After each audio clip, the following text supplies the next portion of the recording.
Well, welcome to How Time Flies, our video newsletter for the month of May 2018 at the High Plains Western Heritage Center here in Spearfish. I'm Brian Leslie, along with Carla Scovell, Executive Director here at the High Plains. Glad to have you along with us. A lot of ground to cover this month, and we're going to begin with a little bit of a recap of April, where we had our final High Plains Live event with Paul Larson, and it was so cool to see Paul again and listen to his great music. We had Kay Mars, Miss Rodeo South Dakota, that was here again. It was just a great day. Great way to finish off the season, that's for sure, Brian. And we really want to thank you for your support of the event. We started in September and went through through April this past month. And next year, I think we're kind of picking up some steam here because we're getting a lot of requests for groups to come perform. We are. We've been contacted by quite a few, and I think we're getting close to being booked through 2019 if we're not completely booked already. And of course, we want to thank Pat down at Perkins Restaurant, who has made the pies. Oh my! The way to top off a great day with each concert. Really, I mean, just how generous adds that extra hospitality to the event with the coffee and the fellowship and people getting to see one another and say hello, and it was so much fun. Yeah, so thank you again to Perkins and BlackHillSuperFan.com for putting forth some of the sponsorship for that, and we might even have season tickets available next year. So stay tuned for that. Yes. Yeah, that would be awesome. Also in April, you guys had the pleasure of hosting the Dakota Society of American Foresters. Right, we did. We have about 100 of them. They came in spite of the warnings of the snowstorm. They came from all over the area, filled our theater, and we just really, really enjoyed having them. And you guys are suited for groups, meetings, and so forth. And if folks don't know that, if you have a convention or a small group that has a meeting of some kind, you've got all of the facility here for that. We do. Of course, right behind us, you can see our theater, and they enjoy meeting in here with our great sound system and video equipment. We also have the small meeting room still that seats up to about 50, and then, of course, our Founders Hall. So we can put people all over this building. In fact, in June, we'll have about 150 Legion members here. So they'll be everywhere. My goodness. Yeah. Another thing that happened in April was the moving of the Taupe Sisters display from upstairs to the new renovated rodeo room. Right. We've been in the process of that. Don Peterson, again, I hit my shout out to him and to Marie, who've worked all winter long for months creating that beautiful display in the rodeo room. And to top it off, to bring Rosemary and Fidelia saddles down, and we'll be able to have Rosemary live in that rodeo room this year, meeting the buses and greeting folks there. They love to get their picture taken with Rosemary. Awesome. And her grandson is the one who created that display and brought it in. That was a labor of love for her. He did. Oh, that is. You have to come in and check that out. Great story. Following up from our April newsletter, new doors were installed in the theater. Yes, again, thanks to the grant, the capital improvement grant from the city of Spearfish. We did get the theater doors are in, and they're the new panic bar, so it'll be a nice, much more efficient exit for folks. And then we have two more coming in, the front door, and then the back door will also have the handicap accessible again. We're really excited about that. Awesome.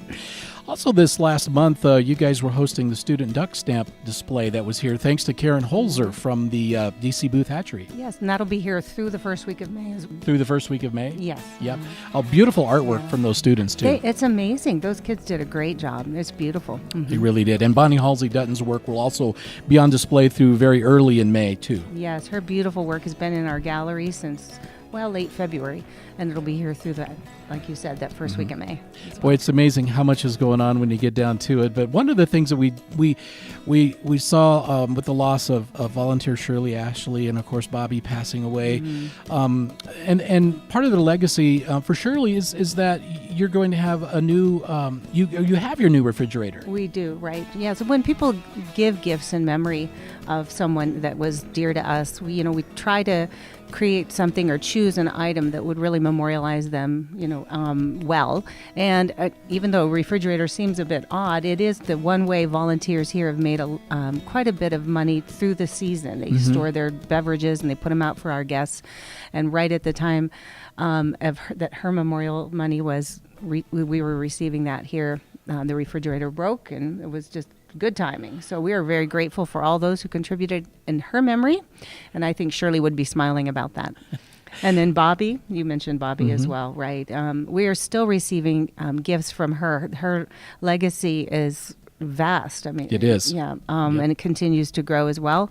Of course, Shirley was as well. But I think just the sudden and untimely death of Bobbie is it took everybody by continued to surprise. reverberate, and the news is getting out there. But But yes, with Bobbie, we used to joke, where's the laptop? And Bobbie, it was kind of a tug of war between you, I should say, in our theater for our events down here. And Bobbie would come into work and find her laptop missing. So in her honor, we're going to get another laptop that the two volunteers that are helping us with our projects up there can both use, as well as upgrading our Past Perfect Past Perfect software. Perfect. Yeah, that's hard to say. Say that 3 times. Perfect software. Yes, that's the software that keeps track of our inventory, our museum Made inventory for museums. items. Absolutely. Yeah, and it's our vital. library. Bill Bosch, of course, is working hard on the library, updating that, and Larry Miller now is taking on Bobbie's work with the accessions. So we're grateful for both of them. Well, let's look ahead to May just a little bit now. A couple of raffles, one of them almost done and the other one just beginning. The first one is Mick Harrison's original painting. Is worth more than $2,000. Buffalo Trails, just a few raffle tickets left. They're $20 each, so just stop by the front desk and get a raffle ticket, and that drawing will be held when 100 tickets are sold. Right, yeah, and we hope that'll be very soon. And then just today, of course, our new rifle arrived from Tom Matthews, one of our board members as well. Our board members are just fantastic here, very generous toward us. And so Tom Matthews has donated his yearly rifle to us, and it's a beautiful Winchester 30-30 bicentennial Model 94 edition. Carbine. Man, it's a beautiful, beautiful. Unfired. If you're a collector, you're going to want to see this. That's Unfired. Right. Unfired. Yep. Yeah. So the details on this raffle, I assume, are still being worked out. It is. Yep. Okay. So just stay tuned for that, and it's going to be a fabulous raffle of this rifle. So don't want to miss that. Also want to mention that by the time that you see this, the volunteers will have already had their training, and boy, they're so essential to making things work here. We tried to make the training actually kind of fun this year. They're going to be our audience actually for us to practice our cowboy supper show. So they're going to come in. We'll do kind of our update to them, our welcome back for the spring. For a lot of them, we haven't seen in a few months, and then they will enjoy the cowboy supper and delicious dinner from Tim Nold and from Old West Dutch Oven Catering. Of course, we have to mention that he is the caterer for that event and will be all through July as well. Yep, We'll get them and the ready comedy to roll. music show is going to be happening right here in the Bruce Miller Theater. That's something else that's new this summer, and boy, that's going to be cool. Yeah. So volunteers will be kind of our guinea pigs for our practice run this year. And then the buses start rolling in. Yeah, May 7th is we welcome Institute of Educational Travel, May 7th. And then we don't really look back until the end of October, I don't think, Brian. Yep, and you got some FAM tours coming in, too. Yeah, the FAM tour. Yeah, Call It Tours is going to bring in their AAA industry. Which is huge. huge. Yes, we are very grateful and honored, actually, to be part of that. They are showcasing their Black Hills tour to their AAA vendors. And, of course, we're on that Black Hills tour, and we're the final stop for that. So we will be hosting them on May 11th, along with some local industry leaders of our own, our hotel managers. So we're excited to have that opportunity as well.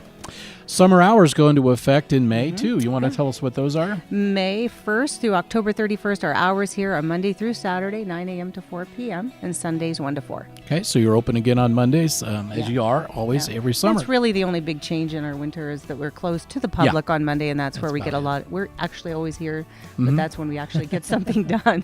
Well, we try.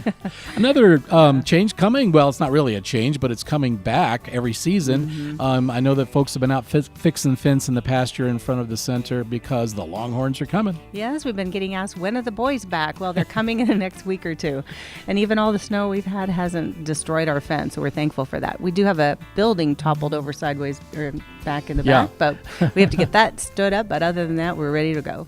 You know, mentioning snow, a shout out to Ainsworth-Benning, who have been just phenomenal and with the new snowblower and all, and helping to keep the snow clear on the driveways. And then talk about that. Yeah, well, actually, all winter long, Carlos from Ainsworth-Benning, he has been just our hero. Last year, of course, Merle's Landscaping did that for us as well. It is a tough job.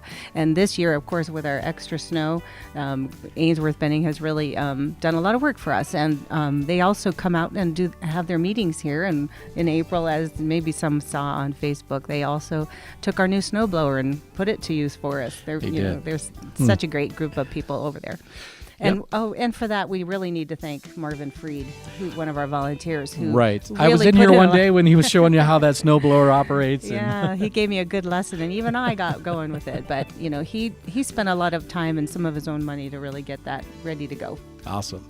And then finally, bookstores getting restocked. The gift shop is getting ready for the tourists. Yeah, we'd like everyone to remember that the Heritage Center gift shop and bookstore is really a great place to send your guests from out of town up here if they're looking for a great local item. You know, of course, Spearfish is filled with wonderful artisans and shops.